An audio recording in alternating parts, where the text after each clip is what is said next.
Hola, hola a todos, ¿cómo están? Continuamos con la lectura de la palabra de Dios, hoy día un poquito más tarde. Está con algunas dificultades de salud, pero ya está pasando, así que ahora estoy ya en mejores condiciones para estar grabando esto. El estómago. Así que día 168, segundo de Reyes, capítulo 5 y 6, así como también Romanos capítulo 3. Vamos a comenzar, segundo de Reyes 5. Naamán, capitán del ejército del rey de Aram, era un gran hombre delante de su señor, y tenido en alta estima, porque por medio de él el Señor había dado la victoria a Aram. También el hombre era un guerrero valiente, pero leproso. Los arameos que habían salido en bandas habían tomado cautiva a una muchacha muy joven de la tierra de Israel, y ella estaba al servicio de la mujer de Naamán. Y ella dijo a su señora: Ah, si mi señor estuviera con el profeta que está en Samaria, él entonces lo curaría de su lepra. Entonces Naamán fue y habló a su señora el rey diciéndole: Esto y esto ha dicho la muchacha que es de la tierra de Israel. Y el rey de Aram le dijo: Ve ahora y enviaré una carta al rey de Israel. Y él fue y llevó consigo 340 kilos de plata y 6.000 siclos, 68,4 kilos de oro y 10 mudas de ropa. También llevó al rey de Israel la carta que decía: Y cuando llegue a ti esta carta, comprenderás que te he enviado a mi siervo Naamán para que lo cures de su lepra. Cuando el rey de Israel leyó la carta, rasgó sus vestidos y dijo: ¿Acaso soy yo Dios para dar muerte y para dar vida, para que éste me mande decir que cure a un hombre de su lepra? Consideren ahora esto y vean cómo busca pleito conmigo. Al oír Eliseo, el hombre de Dios, que el rey de Israel había rasgado sus vestidos, envió aviso al rey diciéndole: ¿Por qué ha rasgado sus vestidos? Que venga él a mí ahora, y sabrá que hay profeta en Israel. Vino, pues, Naamán con sus caballos y con su carro, y se paró a la entrada de la casa de Eliseo. Y Eliseo le envió un mensaje diciendo: Ve y lávate en el Jordán 7 veces, y tu carne se te restaurará y quedarás limpio.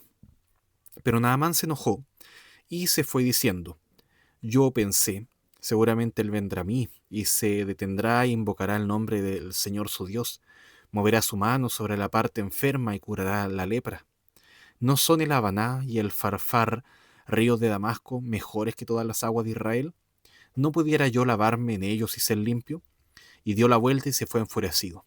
Pero sus siervos se le acercaron y le dijeron: Padre mío, si el profeta le hubiera dicho que hiciera alguna gran cosa, ¿no lo hubiera hecho? ¿Cuánto más cuando le dice a usted: lávese y quedará limpio? Entonces él bajó y se sumergió 7 veces en el Jordán conforme a la palabra del hombre de Dios. Y su carne se volvió como la carne de un niño y quedó limpio. Cuando regresó al hombre de Dios con toda su compañía, fue y se puso delante de él y le dijo: Ahora reconozco que no hay Dios en toda la tierra sino en Israel. Le ruego pues que reciba ahora un presente de su siervo. Pero él respondió: Vive el Señor, delante de quien estoy, que no aceptaré nada. Y Naamán le insistió para que lo recibiera, pero él rehusó. Y Naamán dijo: Pues si no, le ruego que de esta tierra se le dé a su siervo la carga de un par de mulos, porque su siervo ya no ofrecerá holocausto ni sacrificio a otros dioses, sino al Señor. Que el Señor perdone a su siervo en esto. Cuando mi Señor entre en el templo de Rimón para adorar allí, y se apoye en mi mano, y yo me incline en el templo de Rimón, cuando tenga que adorar allí, que el Señor perdone a su siervo por esto. Y él le dijo: Vete en paz. Y se alejó de él a cierta distancia. Pero Giesi, criado de Eliseo, el hombre de Dios, dijo para sí: Puesto que mi señor ha dispensado a este Naamán arameo, al no recibir de sus manos lo que él trajo, vive el Señor que correré tras él y tomaré algo de él. Y Giesi siguió a Naamán. Cuando Naamán vio a uno corriendo tras él, bajó de su carro a encontrarlo y dijo: ¿Está todo bien? Y él dijo: Todo está bien. Mi señor me ha enviado diciendo: En este mismo momento, 2 jóvenes de los hijos de los profetas han venido a mí de la región montañosa de Efraín. Te ruego que les des 34 kilos de plata y 2 mudas de ropa. Y Naamán dijo: Dígnate aceptar 64 kilos. Y le insistió y ató 64 kilos de plata en 2 bolsas con 2 mudas de ropa, y los entregó a 2 de sus criados, y estos los llevaron delante de Giesi. Cuando llegó al momento, los tomó en sus manos y los guardó en la casa. Luego despidió a los hombres y ellos se fueron. Entonces él entró y se puso delante de su señor. Y Eliseo le dijo: ¿Dónde has estado, Giezi? Y él respondió: Tu siervo no ha ido a ninguna parte. Entonces él le dijo: ¿No iba contigo mi corazón cuando el hombre se volvió de su carro para encontrarte? ¿Acaso es tiempo de aceptar dinero y de aceptar ropa, olivares, viñas, ovejas, bueyes, siervos y siervas? Por tanto, la lepra de Naamán se te pegará a ti y a tus descendientes para siempre. Y él salió de su presencia leproso, blanco como la nieve. Segundo de Reyes capítulo 6. Los hijos de los profetas dijeron a Eliseo: Mire, el lugar en que habitamos con usted es muy estrecho para nosotros. Le rogamos que nos deje ir al Jordán, para que cada uno de nosotros tome de allí una viga y nos hagamos allí un lugar donde habitar. Y él dijo: Vayan. Entonces uno dijo: Le rogamos que consienta ir con sus siervos. Y Eliseo respondió: Yo iré. Fue pues con ellos, y cuando llegaron al Jordán, cortaron árboles, pero sucedió que cuando uno de ellos estaba derribando un tronco, el hierro del hacha se le cayó al agua, y gritó, y dijo: Ah, Señor mío, era prestado. Entonces el hombre de Dios dijo: ¿Dónde cayó? Y cuando le mostró el lugar, cortó un palo y lo echó allí e hizo flotar el hierro. Y Eliseo le dijo: Tómalo. Y el hombre extendió la mano y lo tomó. El rey de Aram estaba en guerra con Israel, y consultó con sus siervos, diciéndoles: En tal y tal lugar estará mi campamento. Y el hombre de Dios envió un mensaje al rey de Israel: Procura no pasar por tal lugar, porque los arameos van a bajar allí. Entonces el rey de Israel envió gente al lugar que el hombre de Dios le había dicho. Así que, al prevenirlo él, se cuidó de ir allí. Y esto no una ni dos veces, y se enfureció el corazón del rey de Aram por este hecho. Y llamando a sus siervos les dijo: ¿No me van a revelar quién de los nuestros está a favor del rey de Israel? Y uno de sus siervos dijo: No, rey, señor mío, sino que Eliseo el profeta que está en Israel le dice al rey de Israel las palabras que tú hablas en el interior de tu alcoba. Y él dijo: Vayan y vean dónde está, y enviaré a prenderlo. Y le avisaron: Él está en Dotán. Entonces envió allá caballos, carros y un gran ejército, y llegaron de noche, y cercaron la ciudad. Y cuando el que servía al hombre de Dios se levantó temprano y salió, vio que un ejército con caballos y carros rodeaba la ciudad. Y su criado le dijo: Ah, señor mío, ¿qué haremos? Y él respondió: No temas, porque los que están con nosotros son más que los que están con ellos. Eliseo entonces oró y dijo: Oh Señor, te ruego que abras sus ojos para que vea. Y el Señor abrió los ojos del criado, y miró que el monte estaba lleno de caballos y carros de fuego alrededor de Eliseo.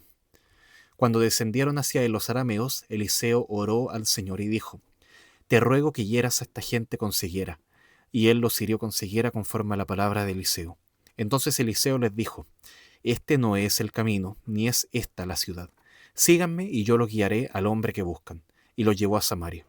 Cuando llegaron a Samaria, dijo Eliseo: Oh Señor, abre los ojos de estos para que vean.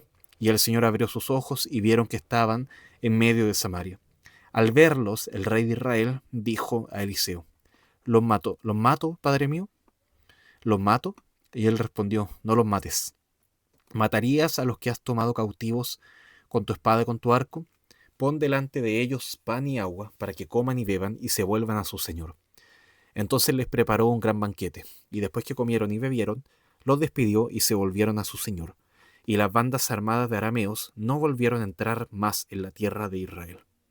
Pero aconteció que después de esto, Ben-Hadad, rey de Aram, reunió a todo su ejército y subió y sitió a Samaria. Y hubo gran hambre en Samaria.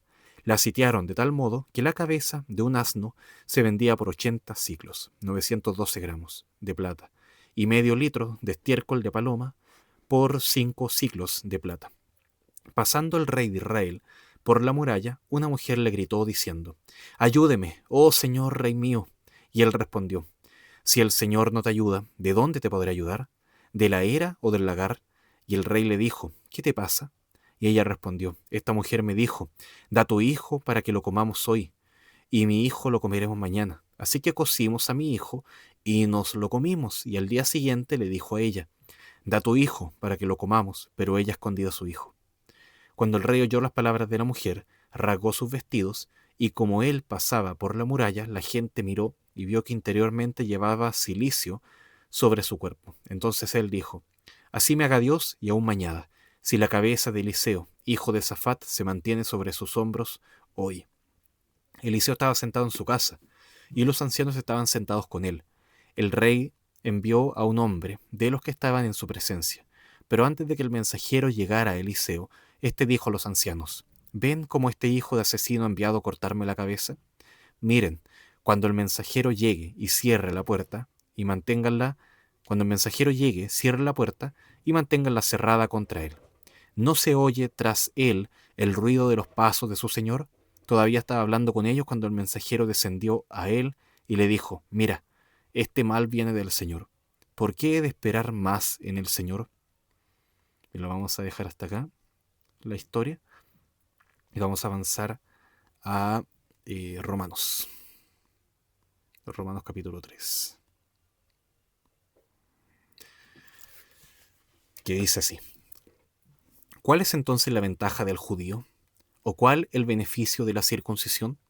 Grande en todo sentido, en primer lugar, porque a ellos les ha sido confiados los oráculos de Dios. Entonces, ¿qué? Si algunos fueren infieles, ¿acaso su infidelidad anulará la fidelidad de Dios? De ningún modo. Antes bien, sea hallado Dios veraz, aunque todo hombre sea hallado mentiroso, como está escrito, para que sea justificado en tus palabras y venzas cuando sea juzgado. Pero si nuestra injusticia hace resaltar la justicia de Dios, ¿qué diremos?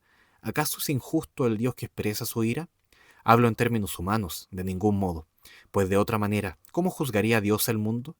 Pero si por mi mentira la verdad de Dios abundó para su gloria, ¿por qué también soy yo aún juzgado como pecador? ¿Y por qué no decir cómo se nos calumnia y cómo algunos afirman que nosotros decimos: hagamos el mal para que venga el bien? La condenación de los tales es justa. Entonces, ¿qué? ¿Nosotros somos mejores que ellos? De ninguna manera, porque ya hemos denunciado que tanto judíos como griegos están todos bajo pecado. Como está escrito: no hay justo ni aun uno, no hay quien entienda, no hay quien busque a Dios, todos han desviado, a unas se hicieron inútiles, no hay quien haga lo bueno, no hay ni siquiera uno. Sepulcro abierto es su garganta, engañan de continuo con su lengua, veneno de serpientes hay bajo sus labios. Llena está su boca de maldición y amargura. Sus pies son veloces para derramar sangre. Destrucción y miseria hay en sus caminos, y la senda de paz no han conocido. No hay temor de Dios delante de sus ojos. Ahora bien, sabemos que cuando dice la ley, lo dice a los que están bajo la ley para que toda boca se calle y todo el mundo sea hecho responsable ante Dios.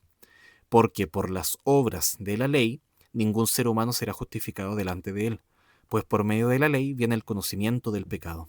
Pero ahora, aparte de la ley, la justicia de Dios ha sido manifestada, confirmada por la ley y los profetas. Esta justicia de Dios, por medio de la fe en Jesucristo, es para todos los que creen, porque no hay distinción, por cuanto todos pecaron y no alcanzan la gloria de Dios. Todos son justificados gratuitamente por su gracia, por medio de la redención que es en Cristo Jesús, a quien Dios exhibió públicamente como propiciación por su sangre a través de la fe, como demostración de su justicia, porque en su tolerancia Dios pasó por alto los pecados cometidos anteriormente, para demostrar en este tiempo su justicia, a fin de que Él sea justo y el que justifica al que tiene fe en Jesús.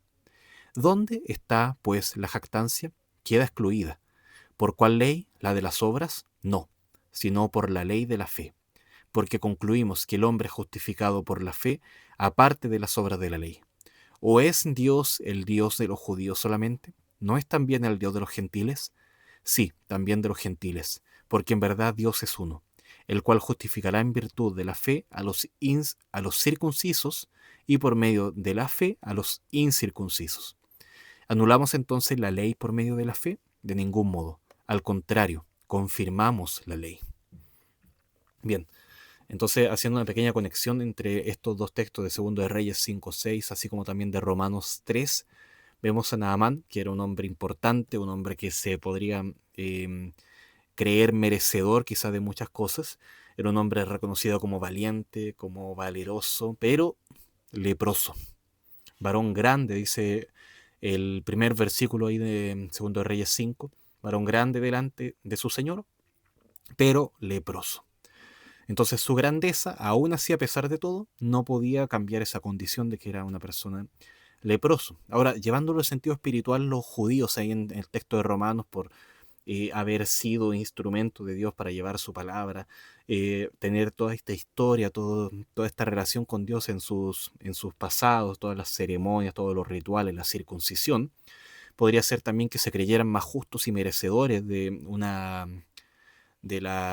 perdón de Dios, de ser merecedor de todas las bendiciones que Dios da. Pero la Biblia dice que no hay justo ninguno, ninguno, aunque algunos creyeran que, claro, por sus méritos o por su pasado judío pudieran acceder a la gloria de Dios. Bueno, finalmente, en la historia de Naamán, él recibe misericordia, él logra, Dios lo sana, y aún así se ve claro, por una parte, Naamán recibe esta misericordia, pero por otra parte, Giesi, el criado de Eliseo, que le servía, eh, cayó bajo juicio, a pesar de ser alguien que estaba cerca del profeta, a pesar de ser alguien que tenía tanta cercanía con Dios, que se le mostraron grandes cosas, aún así sufrió estas consecuencias. Ahora, los judíos eran personas que tenían privilegios, que tenían todas estas cosas que había mencionado antes, pero no eran mejores que los gentiles de ninguna manera, como dice ahí el versículo 9. Entonces, ¿qué somos mejores que ellos? De ninguna manera, de ninguna manera. Todos están bajo pecado.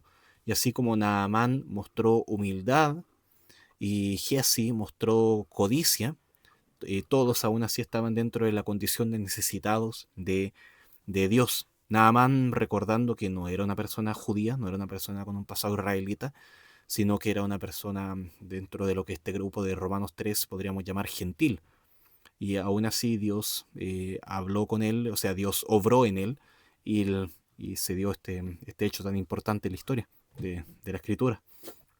Bueno, también se ve la maldad del hombre, que se describe acá que sus pies son veloces en el versículo 15 de Romanos 3, son veloces para derramar sangre, destrucción y miseria en sus caminos. Y vemos todo lo que se enfrentaba Eliseo después, esa persecución que iba a estar enfrentando, eh, que confirma precisamente lo mismo que se está diciendo acá. Bien, aún así, la misericordia de Dios puede ser ofrecida a todos y es lo que predicamos, el mensaje del Evangelio, que de una forma tan hermosa es descrito acá desde el versículo 23 en adelante. 22, 21, perdón, 21 y en adelante. Bueno, vamos a orar para terminar. Gracias, Padre, por este tiempo que nos das leyendo tu palabra. Te pido que cuides a cada uno, Señor, que nos ayudes, Señor, a valorar lo que tenemos, esta preciosa salvación, y tenerte a ti, Señor, nuestro Dios. Gracias, Padre Santo. Te pido que bendigas a cada uno de los que escuche esta lectura y que también pueda llegar a más personas. Oramos en nombre de Jesús. Amén. Bueno, creo que el Señor les bendiga. Un gran abrazo. Chao, chao.